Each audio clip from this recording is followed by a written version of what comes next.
안녕하세요. 저는 결혼하자마자 이혼녀 타이틀을 달게 된 새댁입니다. 저희 친정은 대가족인데요. 저는 동네에 금술이 좋기로 소문난 친정 부모 밑에서 컸습니다.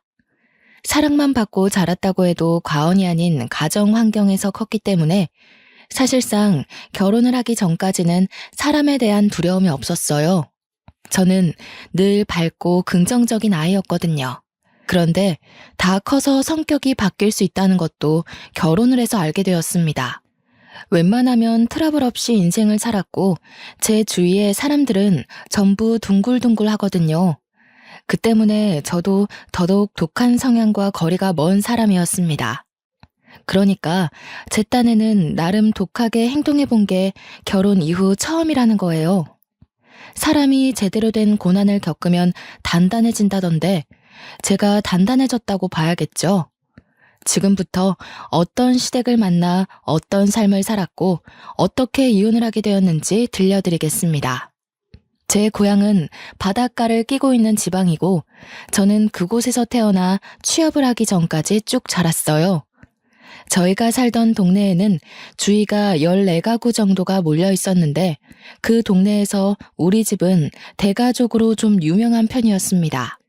저희 친정 부모님은 인심이 좋아서 새로 이사 오는 가구가 있으면 꼭 오다 가다 인사를 하면서 인심을 베푸는 사람이에요.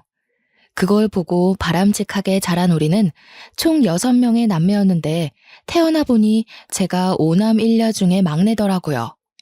딴 집에선 아들이 귀하고 아들 하나 얻으면 자식 농사로 족하다고들 했는데 저희 집은 딸이 귀한 편이었던지라 딸을 낳고 싶던 부모님이 제가 태어날 때까지 자식 농사를 부지런히 했다고 들었습니다. 그렇다고 친정 부모님이 아들을 나몰라라 한 건 아니었고 아들을 좋아하지만 딸을 무척 갖고 싶어 했다는 겁니다. 그건 아빠 엄마 둘 다 같은 생각이었대요. 그렇게 귀한 대접을 받고 태어난 저는 사랑을 정말 많이 받고 자랐습니다.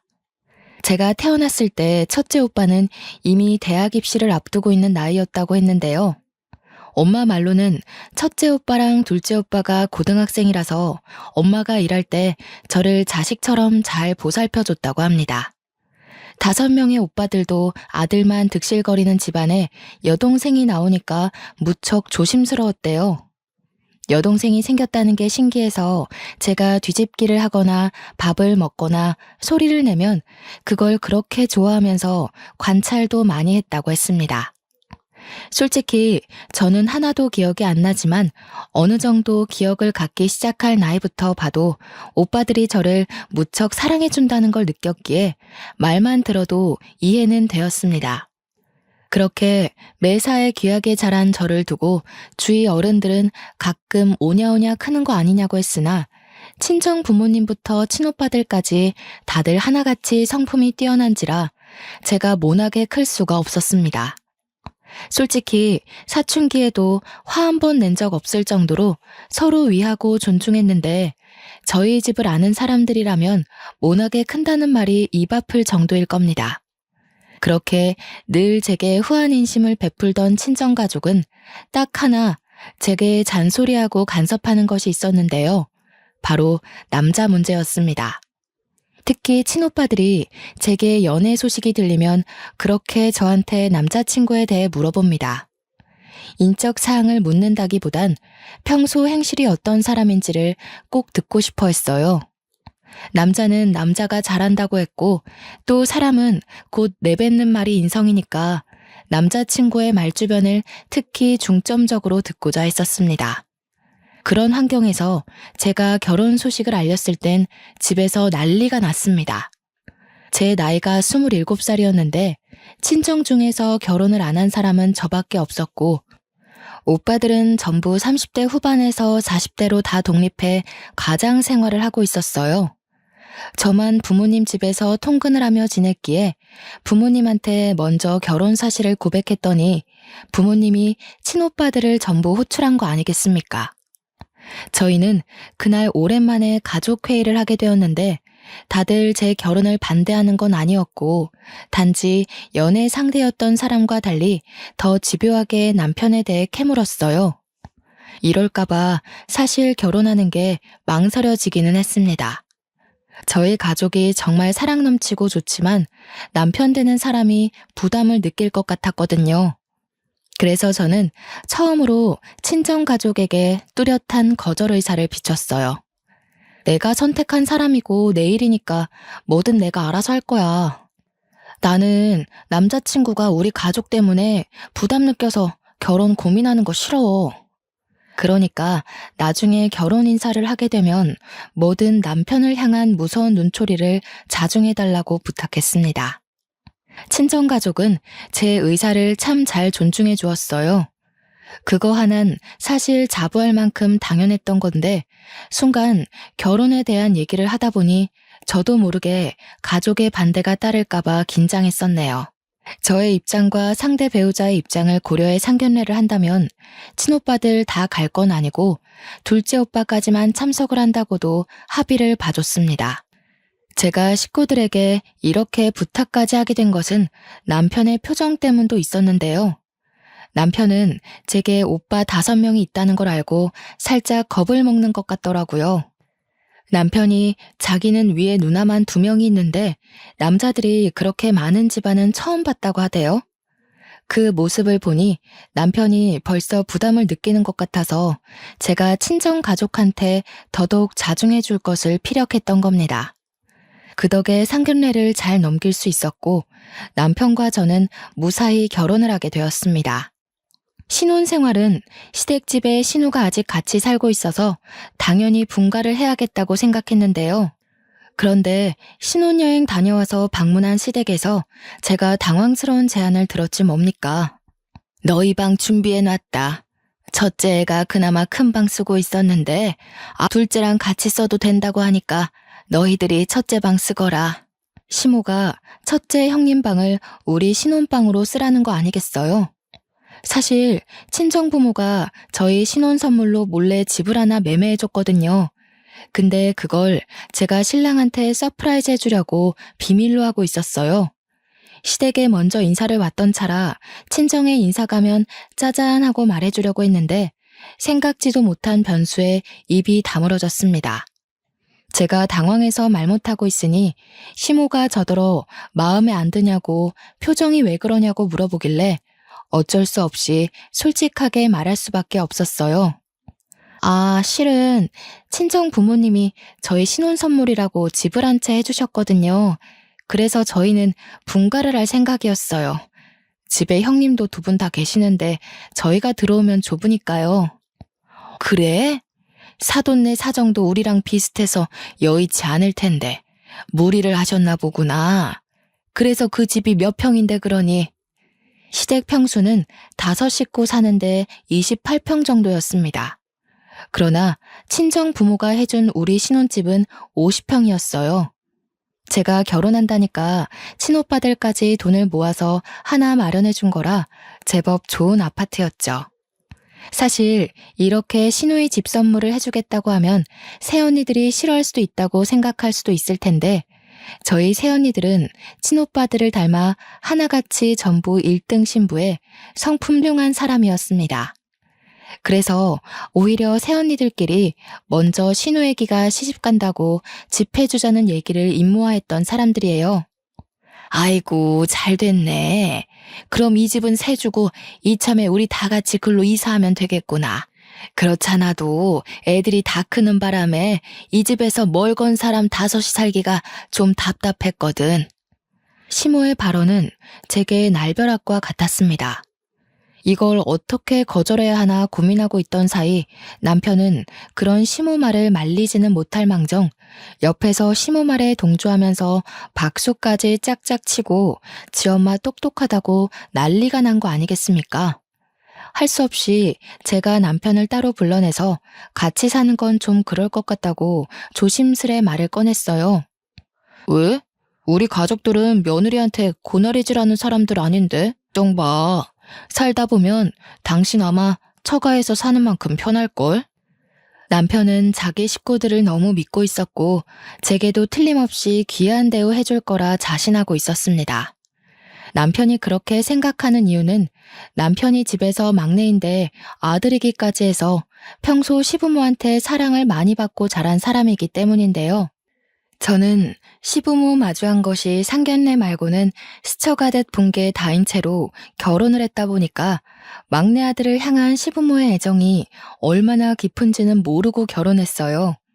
생각보다 시부모는 아들 바보였고 남편은 그런 시부모에게 보답하겠다는 효심이 가득하더라고요.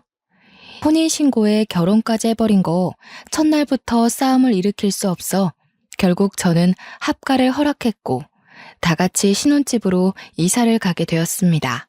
이 사실을 친정에 밝혔더니 친정 부모님보다 친오빠들이 더 난리가 났고 그보다 새언니들이 더 들고 일어났어요. 걱정 끼쳐서 죄송해요. 제가 허락한 거니까 일단 제 선에서 어떻게든 잘 지내볼게요. 언니 오빠들이 해준 집인데 제 마음대로 한 건 정말 죄송해요. 그날 저는 친정 식구들을 진정시키느라 집집마다 전화를 5번이나 돌렸습니다. 그렇게 마음 단단히 먹고 시작한 시댁과의 동거는 시작부터 삐걱거리게 되었어요. 이삿짐을 옮기자마자 신우 둘이서 뛰어다니며 자기들 방을 고르기 시작했고 시부모는 집에서 단연 가장 큰 안방으로 알아서 기어 들어갔습니다. 졸지에 집주인인 저랑 남편은 남는 방을 가지게 되었는데 그 방도 둘이 사용하기엔 충분했지만 동선이 다소 불편한 구석에 있는 방이었어요. 짐을 정리하기도 전에 기운이 빠진 저는 시댁 사람들과 같이 신나 있는 남편을 또다시 불러냈습니다. 내가 이런 걸로 쪼잔하게 굴고 싶진 않은데 이 집 주인 우리 아니야? 안방까진 양보할 수 있지만 창가 쪽 방은 우리가 쓰고 싶은데. 아, 자기가 이해 좀 해줘. 우리 큰 누나 해 없는 곳 쓰면 잘 못 일어나거든.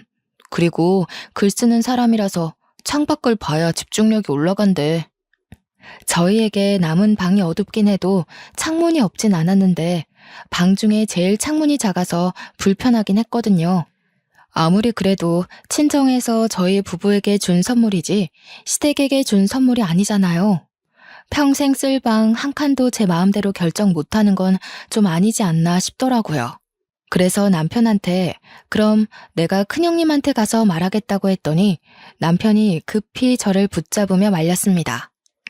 큰 누나 워낙 예민해서 건들면 너만 화당할걸? 그냥 우리가 이 방 쓰자. 이 방도 넓고 좋은데 뭘. 당연히 먼저 방 차지하는 게 주인이잖아. 주인?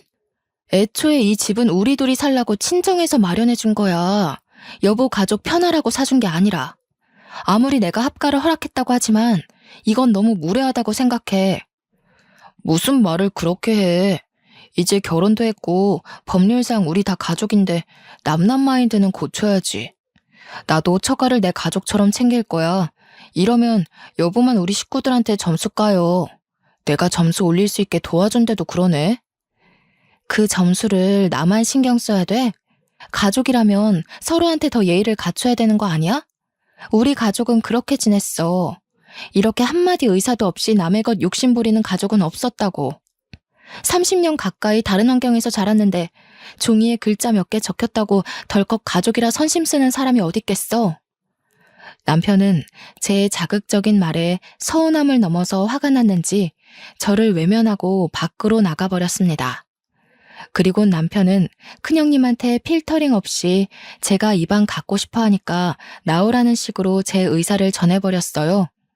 그리곤 방 밖에 나와서 그걸 지켜보고 있는 제게 오더니 이제 됐냐? 속 시원해? 라고 말하곤 담배 피러 가버렸습니다.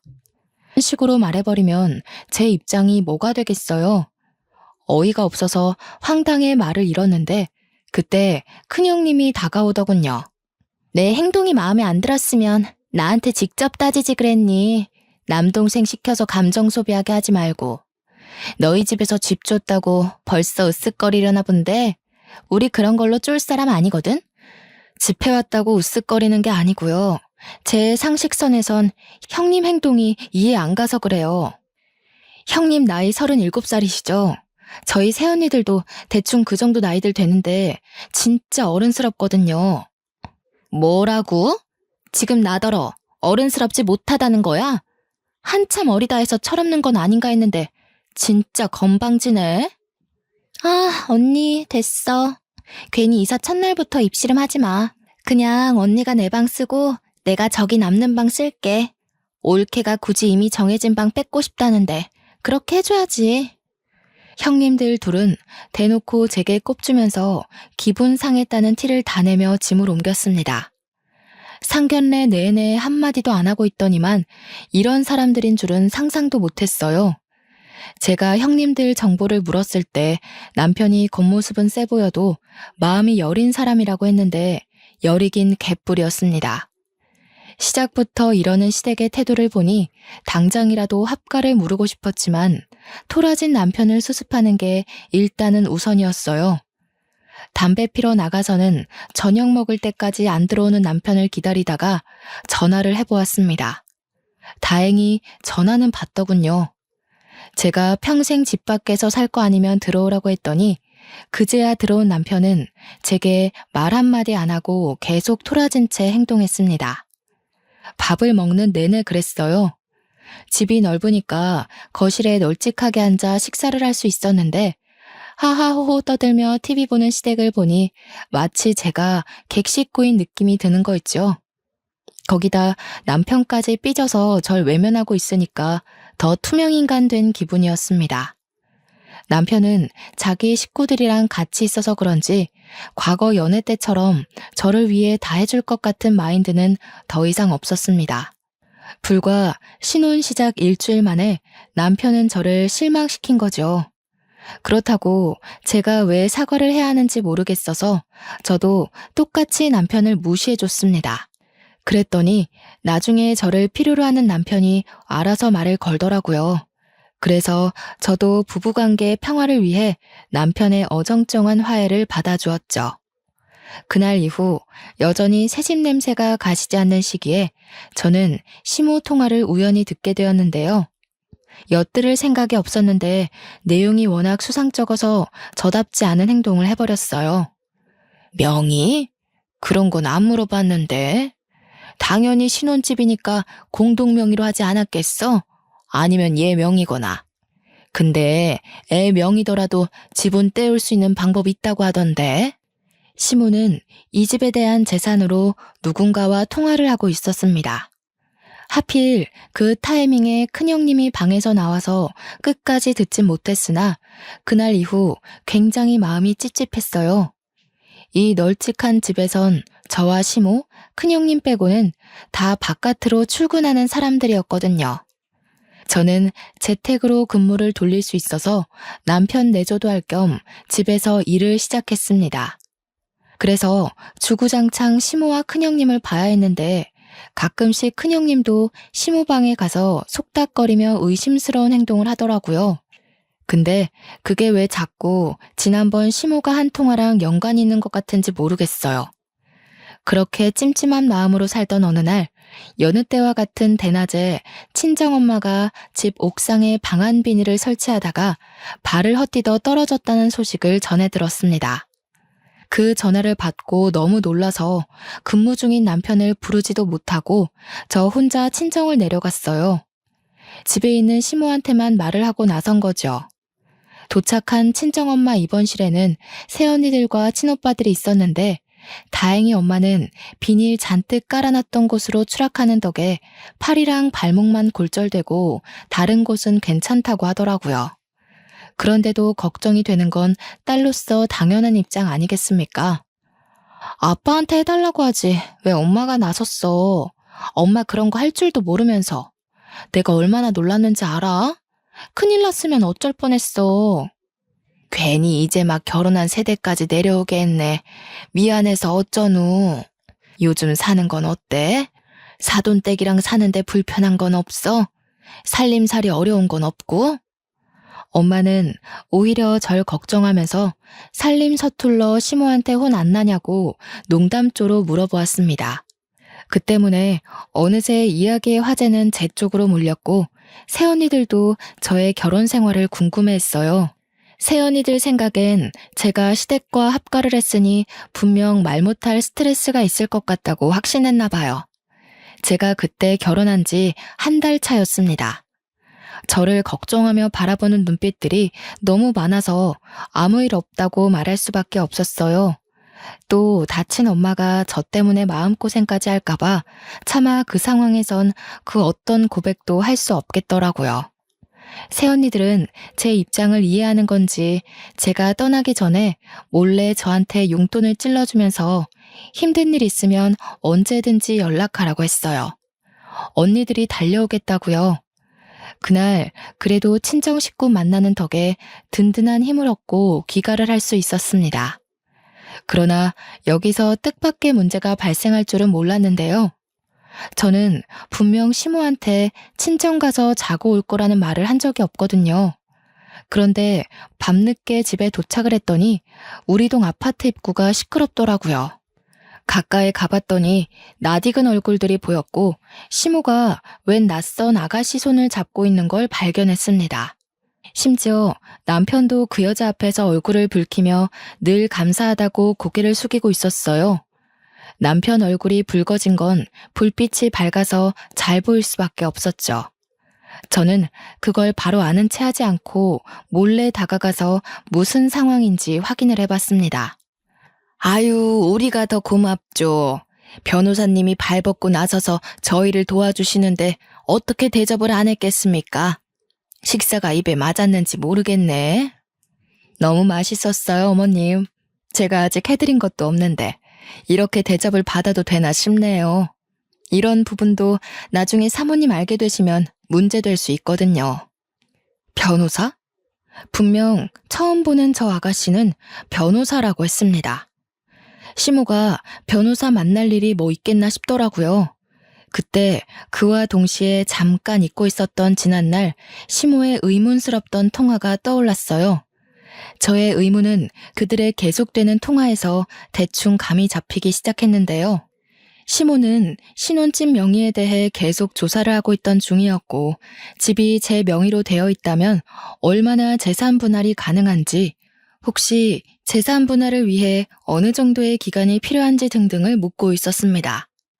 변호사는 어디서 온 여자인지 똑부러지게 답을 잘하더라고요.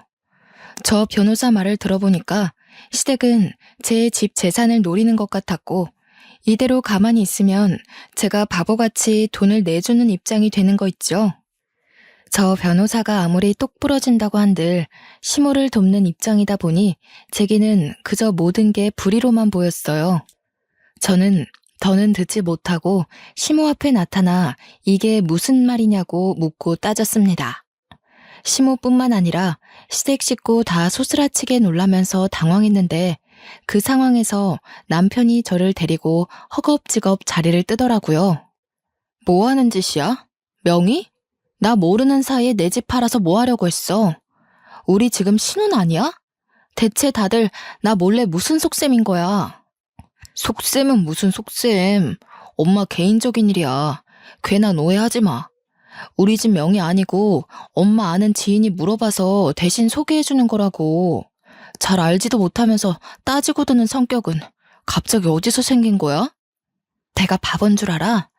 이혼 얘기, 재산 분할 얘기까지 다 들었는데 내 일이 아니라고? 우리 집 얘기가 아니라고? 내가 직접 어머님한테 가서 따져볼까? 그러기만 해봐. 증거도 없는데 쓸데없이 네 심증만 가지고 우리 가족 분위기 흐려놓으면 나 더 이상 자기 보고 살 자신 없어. 남편은 오히려 제게 언성을 올리면서 제 속에서 끓어오르는 여러 가지 의문들을 막으려 했습니다. 아는 것이 없으면 이렇게나 억울한 상황에서도 길을 펴지 못하겠더라고요. 저는 지난날 시모 통화처럼 그날 일도 똑같이 찝찝함만 남기고 흐지부지 마무리해야 했습니다. 그러나 그렇게 조금씩 수상하던 시모의 의도는 곧 얼마 안가 분출하고 말았는데요. 제가 회사에 잠시 볼 일 있어 외출을 했다가 집에 지갑을 놓고 오는 바람에 20분 거리를 다시 돌아간 적 있었거든요.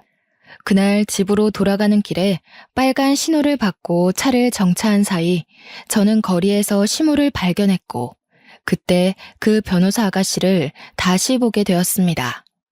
당연히 계속 지켜봤죠. 또 무슨 얘기를 나눌까? 정말 우리 집 명의 얘기가 아니었을까?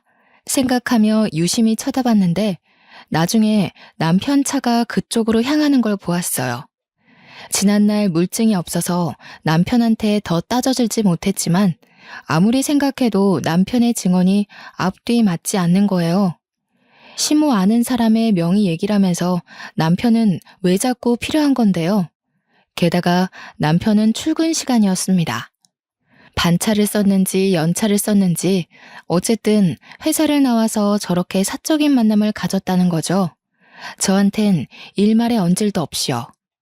신호가 바뀌고 클락션 소리에 저는 다시 차를 출발해야 했지만 집이 아닌 그 식당으로 방향을 틀었습니다. 남편과 시모가 변호사를 데리고 나란히 한 식당에 들어가는 것까지 봤기 때문이었어요. 그리고 제가 막 시동을 껐을 때 저는 남편이 그 변호사의 손을 잡는 것까지 목격하게 되었어요. 그 사실을 알자 저는 이 만남에 대해 가지고 있던 본래 생각을 완전히 틀어버렸는데요. 재산 목적인 줄 알았던 만남에서 불륜의 향기를 눈치챘습니다. 그래서 바로 휴대폰을 들고 가게로 들어갔죠. 제가 들어오는 줄도 모르고 셋은 아주 신나서 대화를 나누더라고요. 설마 싶었는데 제가 예상한 대로 남편과 변호사 사이는 이미 불륜이었어요. 듣자 하니 만난 지 일주일 만에 갈 때까지 간 것 같았습니다. 신혼 반개월도 못 넘기고 바람이 난 남편도 황당하지만 변호사 그 여자도 웃기지 않습니까? 변호사라면서 부정행위를 아무렇지 않게 일삼고 있잖아요. 이런 게 현실에서 가능하다니. 너무 상식도 개념도 없어서 다들 미친 줄 알았습니다. 막상 그 앞을 마주하니 심장이 떨렸지만 저는 그걸 전부 녹음을 했어요. 그만 자리를 뜰 때쯤 그들 자리 앞으로가 대놓고 연속 촬영까지 했습니다. 어머머, 너 새아기 너가 여긴 어떻게 있니? 너 아까 회사 간다고 나갔잖아. 이젠 CM이 뒤 밟으려고 그런 거짓말까지 하는 거야? 생각하시는 것부터가 좀 생이시네요. 지나가는데 어머님이 제 눈에 들어와 주더라고요. 새 며느리 데리고 남편 불륜 만들어주고 있길래 소송해야 될 것 같아서 따라왔어요. 이 여자가 남편 상간녀 맞죠? 뭐 하는 짓이야? 사진은 왜 찍어? 차라리 나한테 뭐라 그래. 수진 씨는 아무런 잘못 없어. 당신이 생각하는 그런 거 아니니까 나가서 얘기하자고. 불륜짓 할 거면 차라리 우리 동네를 떠서 하지 그랬니? 이러니 불륜도 모자란 사람들은 감히 저지르는 게 아니라고 하지. 저기 변호사님? 정의랑 앞다퉈 싸워야 할 변호사가 왜 불의에 뛰어들어서 스스로 명을 단축하세요? 어디 회사예요? 신고 좀 할게요. 제가 상간녀한테 손을 내밀자 남편이 그 손을 탁 쳐내면서 벌떡 일어나 저를 상대하려 했습니다. 무섭게 쳐다보면서 눈빛으로 절 제압하려고 했는데요. 그 시선에 더 이상 저를 여자로 보는 마음이 안 담겨 있더라고요. 서럽기도 하고 화가 나서 저는 사장님한테 고래고래 소리 질렀습니다. 사장님, 여기 불륜 커플 있어요. 이 사람들 여기 옆에 아파트 주민이거든요. 장사하는데 더러운 기운 붙기 전에 얼른 쫓아내는 게 좋겠어요. 비싸고 이미지 좋은 식당이라서 당시 주위에 손님들이 많았는데 저희 때문에 곧 분위기 산만해졌습니다. 당황한 사장님은 찾아와서 시모한테 양해를 구하며 나가달라고 했어요. 제대로 식사도 못한 것 같은데 쫓겨나게 된 셈이었죠. 거기다 대고 저는 대놓고 비웃어준 뒤에 식당을 나와버렸습니다. 그리고 그날 저녁 저는 시댁과 일대 다수로 개싸움을 벌였고 시댁 사람들은 어떻게든 저의 휴대폰을 사수하려고 난리를 피웠습니다. 왜 이렇게 다들 난리세요? 집 얘기는 발뺌하더니 불륜은 차마 못 그러겠나 봐요. 아, 제가 지금 소송해서 이혼하면 재산 못 가지죠? 아직 이 집 문제 해결 못 하셨나 보네. 그렇게 유능한 변호사는 아닌가 보죠? 새파랗게 어린 것이 감히 시애미한테 모욕을 줘? 집에 막둥이로 갔다더니 아주 오냐오냐 자라서 싹수가 없구나. 어디 어른을 그런 식으로 개망신을 줘? 집안에 막둥이로 큰 남편도 싹수가 없어서 불륜을 저지르는데 자식이 엉망으로 크면 부모된 도리로서 어머님이 정신 똑바로 차리셔야 되는 거 아니에요? 왜 자식더러 인생 망하라고 등 떠밀어요? 어머님 지금 어머님 얼굴에 똥칠한 거예요. 아세요?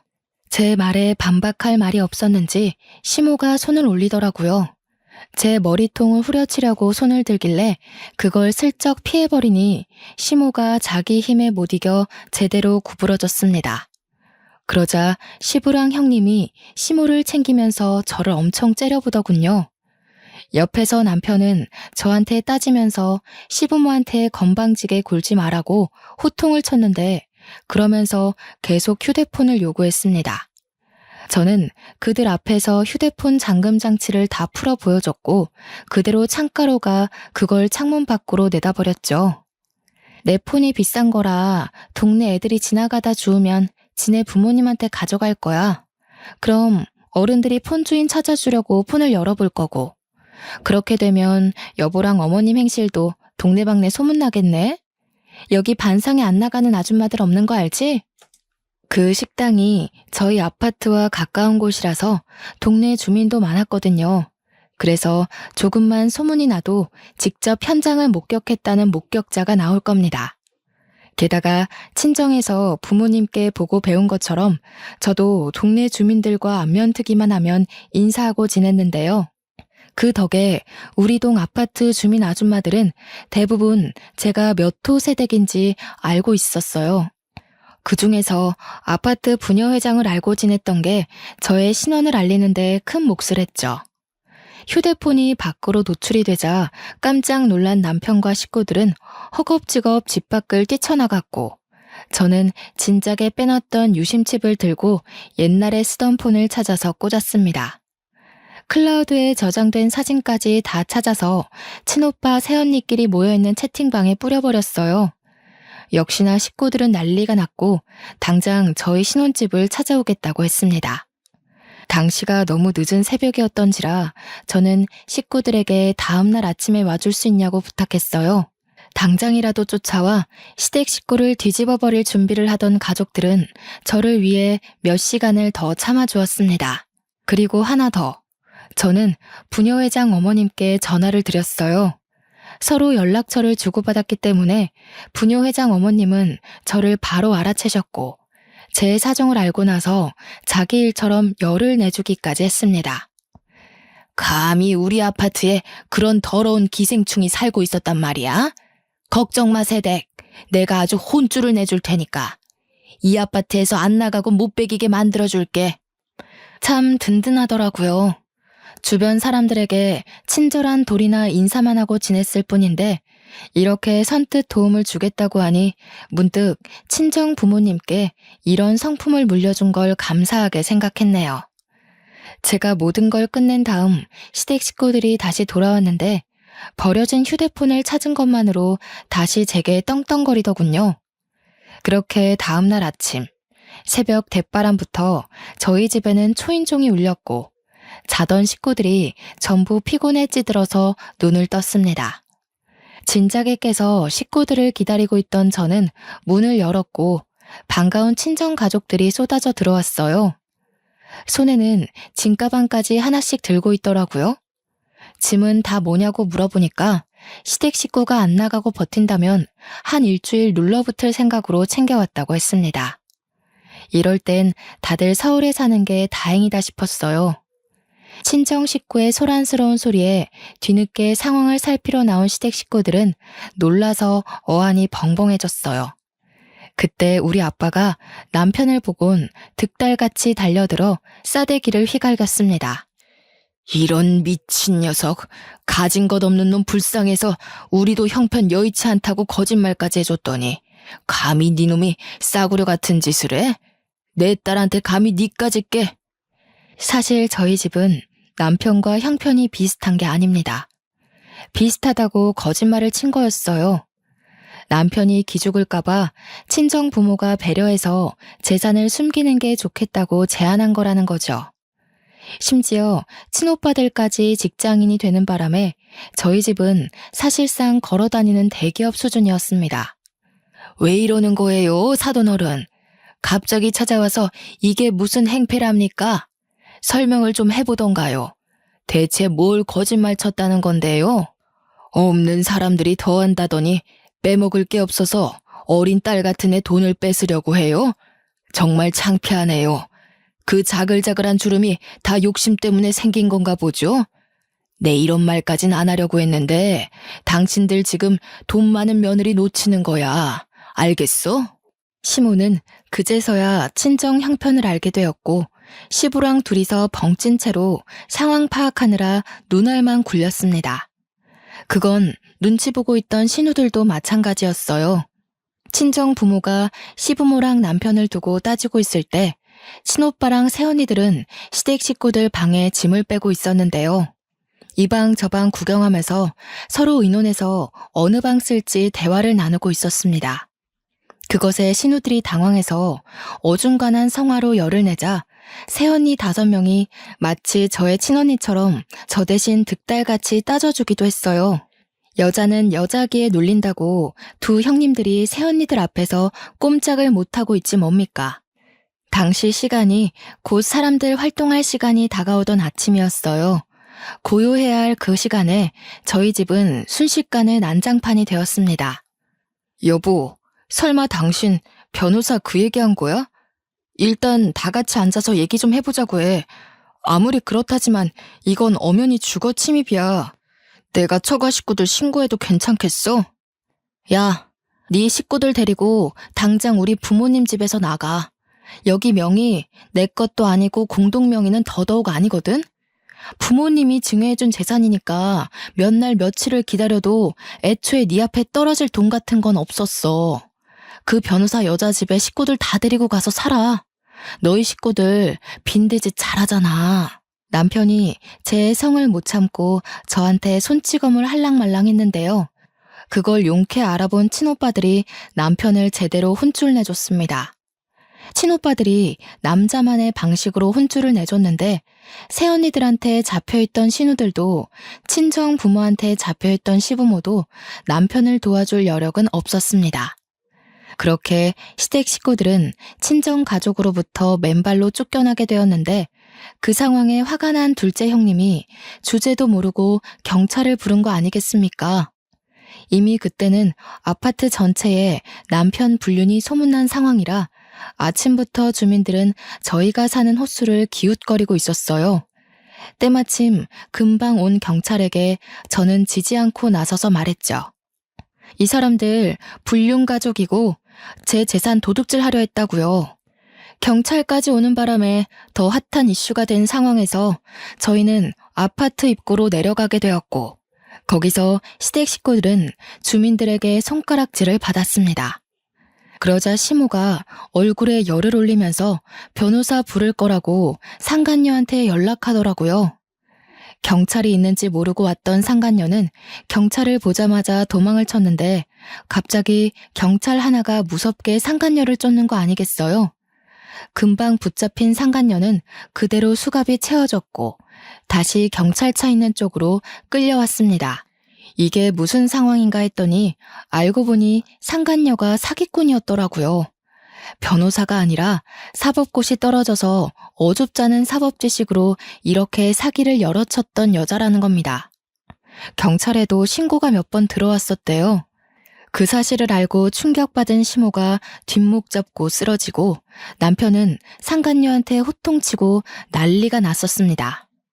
벌은 한꺼번에 받는 거라더니 아니나 다를까 시댁 식구가 신혼집으로 다 이사 오면서 원래 살던 곳에 세를 내줬거든요.